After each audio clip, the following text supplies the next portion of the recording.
चोरट्याचा धुमाकूळ, चाकूचा धाक दाखवत लाखोचा मुद्देमाल लंपास, लोखंडी रॉडने केली मारहाण. घनसुंगी तालुक्यातील भोगाव येथील घटना. यापूर्वी तीर्थपुरी येथे 3 घरफोड्या झाल्याने परिसरात भीतीचे वातावरण निर्माण झालंय.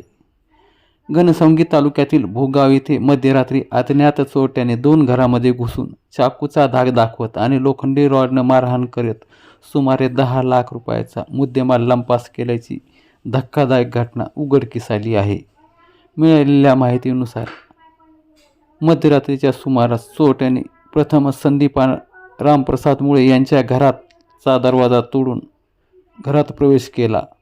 चाकूचा धाक दाखवत रोख रक्कम 35,000 रुपये आणि सोन्याचे 2 तोळ्याचे दागिने लंपास केले. त्यानंतर घराला बाहेरून बंद करून मोबाईल बंद अवस्थेत रस्त्यावर फेकून दिले. यानंतर चोरट्याने ज्ञानेश्वर विलास मुळे यांच्या घरावर धाड टाकत लोखंडी रॉडने मारहाण केली आणि कुटुंबियांना धमकावत 5 तोळे सोने व नगदी असा लाखो रुपयाचा ऐवज घेऊन फरार झाले. विशेष म्हणजे चोरी करणारे 3 जण हिंदी भाषेत बोलत होते आणि तोंडाला रुमाल बांधलेले होते, अशी माहिती समोर आली आहे. घटनेची माहिती मिळताच तीर्थपुरी पोलीस ठाण्याच्या सहाय्यक पोलीस निरीक्षक वैशाली पवार यांनी घटनास्थळी धाव घेतली असून डॉग स्क्वॉड पथकाला पाचारण करण्यात आले होते. या घटनेमुळे परिसरात घबराटीचं वातावरण पसरलं आहे.